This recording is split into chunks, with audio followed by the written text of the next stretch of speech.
My name is Suara Taylor. And I'm Genesis Harris. And welcome to 209 News. In the beginning of the 20th century, a European-dominated global political order existed, which also included the U.S., Russia, and Japan. Over the course of the century, people and states around the world challenged this order in ways that sought to redistribute power within the existing structure and restructure empires. This manifests in an unprecedented level of conflict with high human casualties. In the context of these conflicts, many regiments in both older and newer states struggled with maintaining political stability and were challenged by internal and external factors, including ethnic and religious conflicts, secessionist movements, territorial partitions, economic dependency, and the legacies of colonialism. Now turning it over to Eileen and Janetta. Europe dominated the global political order at the beginning of the 20th century, but both land-based and transoceanic empires gave way to new forms of political organization by the century's end. Older land-based Ottoman, Russian, and Qing empires collapsed due to a combination of internal and external factors, such as economic hardship, political and social discontent, technological stagnation, and military defeat. Some colonies even negotiated their independence, such as India from the British Empire and Gold Coast Ghana from the British Empire. Other colonies achieved their independence through armed struggle, such as Algeria and Vietnam from France and Angola from the Portuguese Empire. The Ottoman Empire was one of the longest-lasting empires in modern history, spanning from 1299 CE to 1922. But after its meteoric rise throughout Europe, spreading Islam and bridging the Eastern and Western worlds, the empire slowly deflated and collapsed. Ultimately, some of the worst geopolitical situations we've seen in the past century can all be linked to the fall of the Ottoman Empire. So, what contributed to this steady collapse? Well, at its peak in the 16th and 17th centuries, the empire covered more than 15 million people and about 2 million square miles throughout the Mediterranean Sea, as well as Southeast Europe, Western Asia, the Caucasus, and North Africa. But the spread of the empire upset neighboring Western European powers, which saw the Islamic Empire as encroaching on their own conquests. In particular, the House of Habsburg was one of their most aggressive rivals, and the two fought a series of wars in the 16th through 18th century. The most important of these wars was the Second Siege of Vienna in 1683. The Ottomans attacked the Austrian city for a period of 2 months, while Poland and the remaining Western Holy Roman Empire cooperated to fend off the invaders. Eventually, Austrian and neighboring forces overwhelmed the Ottoman army, finally stopping their advance through Europe. The defeat was so great that within years, the Ottomans were also pushed out of Hungary and Transylvania, and forced the empire to stop expanding throughout Central Europe via the Treaty of Karlowitz. This first major concession marked the beginning of the end. After being forced into peace throughout the 18th century, the Ottoman military lost ground, both geographically and morally, against their European counterparts. Seeing their power waning, the Ottomans instituted strict reforms known as Tanzimat, which encouraged empire-based nationalism and equality among the vast diversity of Ottoman citizens. Although the remaining regions became stronger and more unified, the empire as a whole continued to shrink. In the early 20th century, the First World War provided an opportunity for the Ottomans to reclaim their lost territory. So in 1914, they joined with the European Central Powers against the Allies, consisting of Britain, France, and Russia. Although the Central Powers had some early victories, including the collapse of the Russian government in 1917, by the following year, the Allies had overwhelmed their opponents and won the war. British troops occupied the Ottoman capital of Constantinople, and the entire empire was ceded to the Allies, who partitioned it away so it could no longer threaten Western power in the region. This geographical carving significantly increased the participation of countries like Britain and France in colonizing and occupying regions of the Middle East, and gave rise to what we now know as the modern Arab world. What little was left of the Ottoman Empire was ultimately consolidated as the Republic of Turkey. The effort to split a once unified empire along almost arbitrary borders created significant conflict between the new states and regions. One example was the British government's support of a Jewish homeland to be established in Britain's recently acquired territory of Palestine, a move which today has created a considerable amount of conflict and strife. Another example saw France acquiring the region of Syria and Lebanon, which created a number of smaller states with arguably incompatible populations, such as Sunni and Shia faiths. Today, the long-term result of Western powers taking over the former Ottoman Empire have led to a huge number of unexpected consequences. Although it was an extremely long-lasting empire and fell less than a century ago, Today, its former glory is more of a memory. The Ottoman army was made up of Anatolian Turks, Arabs, Armenians, Kurds, and Syrians. They were defeated during the Balkan Wars of 1912 to 1913, showing a need to modernize their army. This was achieved by German Liman von Sanders, who became Inspector General of the Turkish army in January 1914. Full mobilization in 1914 was at 1,250,000 soldiers, with 36 divisions organized into 3 armies. Attempts were made to increase the size of the army, but constant desertions meant that full strength was never above 43 divisions. The war minister, Enver Pasha, had control over the Turkish armed forces, but the influence of the Germans had increased as the war progressed. The Ottoman army's greatest success was at Gallipoli, but was less successful fighting the British on the Mesopotamian front. Overall wartime deaths are placed at approximately 771,840 for the Ottoman army.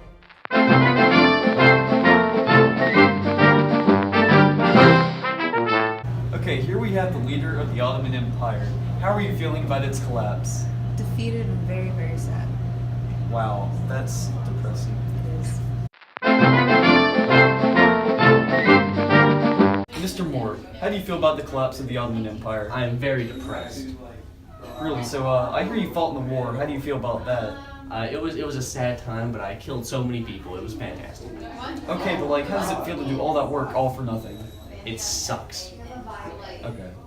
No, get out of here. Alright, here we have a citizen from the Ottoman Empire. Sir, how do you feel about the collapse of the empire? I mean, I still have my cake, so I'm okay. That's great. Get out of here. Thank you.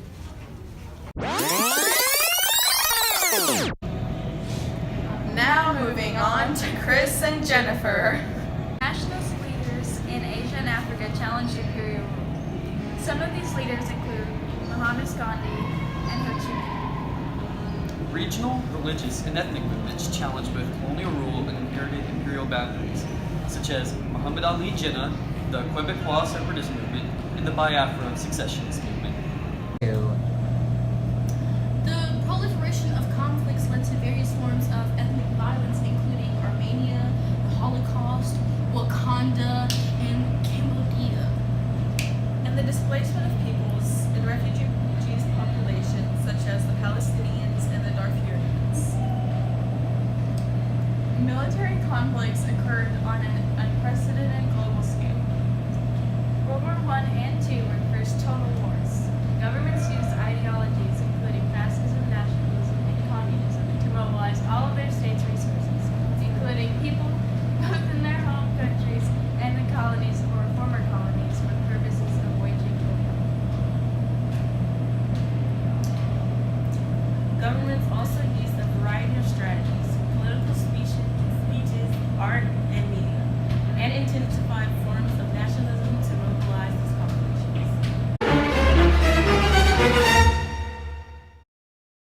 Alright, sir, what are your views on communism? Well, communism sucks, but the only true form of equality is communism. That is true. Have a good day. Get out of here. China's communism became a really big deal during the Cold War. And 2, Mao Zedong, the father of communist China, was really good at self-promotion. Like, you know his famous book of sayings? Pretty much everyone in China just had to own it. And I mean, had to. China lost the Opium Wars in the 19th century, resulting in European domination, spheres of influence, etc., all of which was deeply embarrassing to the Qing dynasty and led to calls for reform. One strand of reform that called for China to adopt European military technology and education systems was called self-strengthening, and it probably would have been a great idea considering how well that worked for Japan. But it never happened in green. So the 1911 revolution that led to the end of the Qing dynasty started when a bomb accidentally exploded, at which point the revolutionaries were like, we're probably going to be outed, so we should should just start the uprising now. The uprising probably would have been quelled like many had before, except this time the army joined the rebellion because they wanted to become more modern. The Qing emperor abdicated and the rebels chose a general, Yuan Shikai, as leader, while Sun Yat-sen was declared president of a provisional republic on January 1st, 1912. A new government was created with a Senate and a lower house, and it was supposed to write a new constitution. And after the first election, Sun Yat-sen's party, the Kuomintang, were the largest, but they weren't the majority. So Sun Yat-sen deferred to Yuan, which turned out to be a huge mistake because he then outlawed the Kuomintang party and ruled as dictator. But then when Yuan Shikai died in 1916, China's first non-dynastic government in over 3,000 years completely fell apart. But then Sun Yat-sen died in 1925, and the alliance fell apart in 1927 when Kuomintang leader Chiang Kai-shek got mad at the communists for trying to foment socialist revolution, to which the communists were like, "But that's what we do, man. We're communists." Anyway, this turned out to be a bad breakup for a bunch of reasons, but mainly because it started a civil war between the communists and the nationalists. And the communists were almost wiped out in 1934, except that they made a miraculous and harrowing escape, trekking from southern China to the mountains in the north in what has become famously known as the Long March.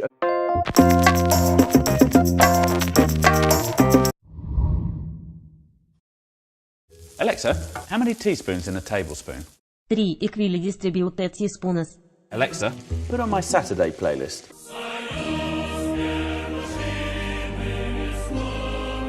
Alexa, volume up.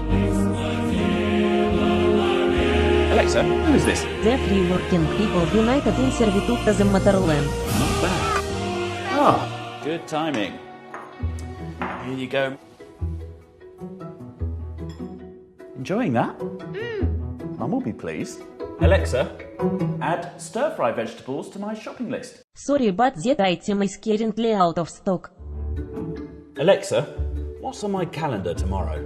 Tomorrow you have potato field work in the morning. Alexa, what's the weather like tomorrow? There will be a very cold blizzard tomorrow, perfect to the German invasion. That's lucky. Watch this. Alexa, tell us a joke. Capitalism is the best economic system. Are you tired of government ideologies causing fascism, nationalism, and communism? Because I am. Me too! Call 1-800-REBELLION right now to start the rebellion against these fascists. Keep in mind this may continue with death, slavery, and poverty. Well, thank you, Chris, for that wonderful, wonderful information message. More information on global conflict. Some sources of global conflict in the first half of the century vary. Required examples of the sources of global conflict: imperialist expansion by European powers in Japan, competition for resources, and ethnic conflict. There was also a great power rivalries between Great Britain and Germany. Nationalist ideologies, the economic crisis endangered by the Great Depression.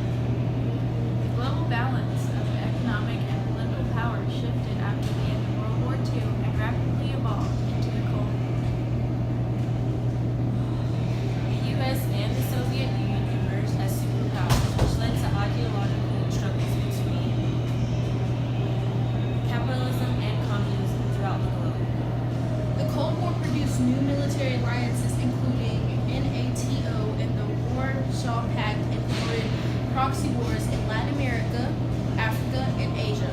One event effectively ended the Cold War, the dissolution of the Soviet Union.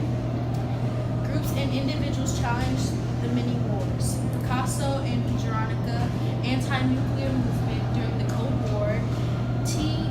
Quang Duc by self-mutilation. And some promoted the practice of nonviolence as a way to bring out political changes, such as Gandhi, MLK Jr. Groups of individuals opposed and promoted alternatives to the existing economic, political, and social orders.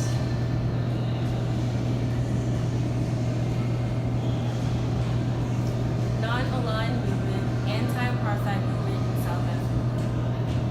Participants in the global uprisings of 1968. Tiananmen Square protests that promoted democracy in China. Militaries and militarized states often responded to the proliferation of conflict in ways that further intensified conflict. Promotion of military dictatorship in Spain and Uganda. U.S. promotion of the New World Order after the Cold War. Buildup of military industrial industrial complex and arms trading. More movements use violence against civilians to achieve political aims, such as the IRA and ETA.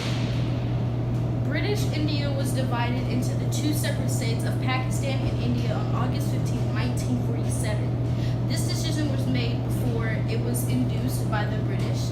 This was due to the British being weakened by World War II and the Indian National Congress led by Mahatma Gandhi peacefully demanding for a free India. Although they got what they wanted, millions of Hindus were forced to migrate from the Islam state of Pakistan to the Hindu state of India, as well as millions of Muslims being forced to migrate from the Hindu state of India to the Islam state of Pakistan. This displacement resulted in about 1 million deaths, including Gandhi, as members of both religions murdered each other during the transition.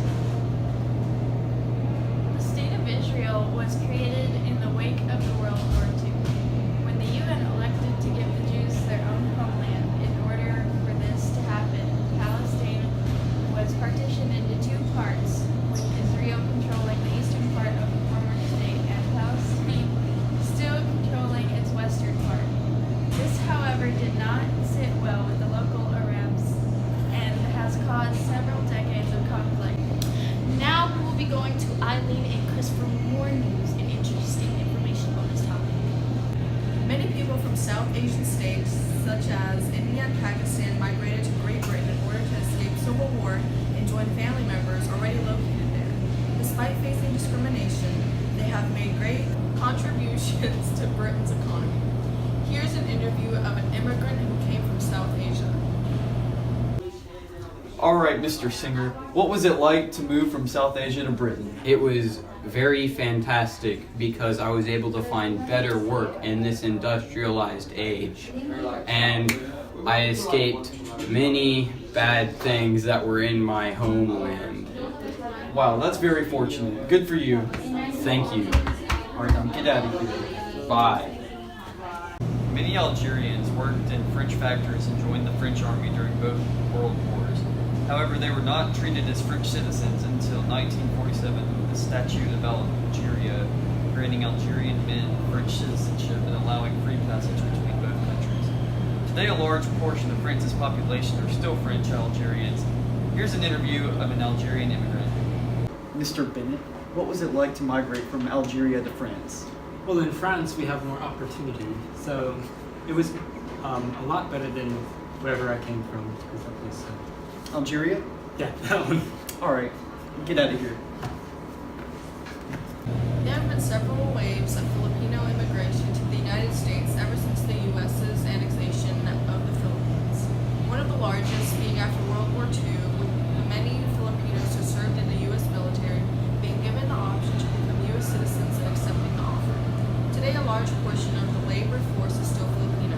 Here we have an interview of a Filipino migrant. All right, ma'am. What was it like to migrate from the Philippines to the U.S.? Well, I was actually only 9 months old when we moved here, but I know my parents, they had to go through immigration and they had to apply for a work visa, and it took several years for us in order to be able to come here, and my parents applied before I was even born. And being in the U.S., it provided them with greater jobs, and grandparents had to sell their land for us to come here. Wow, that's amazing. Get out of here.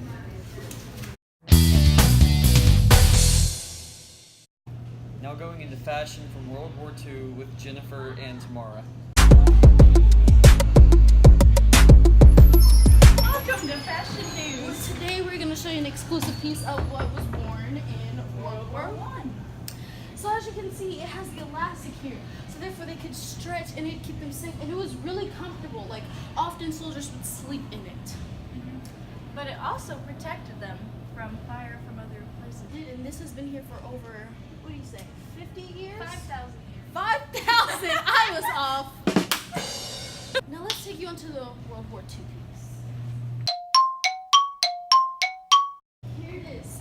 Similar to World War I, it is really comfortable, but this one is made with silk. Since silk was now a product from China, they've used it in their uniforms to help benefit them and be more comfortable. We'll show you an example. Come over here. We keep these locked up because they're very special. It is an example to our history. of the troops wearing their uniforms. When women were allowed to fight, never. So this over here is to prepare them for the Cold War. They were so ready, and they got new fine line stitching. But guess what? They never used it. Because they never actually fought. It was just a Cold War, but they were prepared. But they weren't cold, you see. They got the sleeves, so they were pretty warm. And that is all for Fashion News.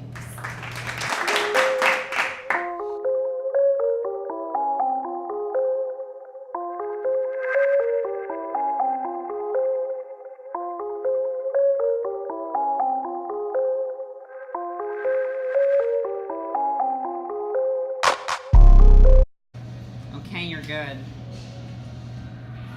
Okay. Come on. Go for it.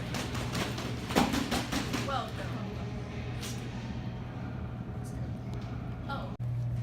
Alright, here we go. Oh, what are we doing? Hello! Hi! Hi! What are you doing there? Come here, come here, come here. Okay. Oh, I'm text here.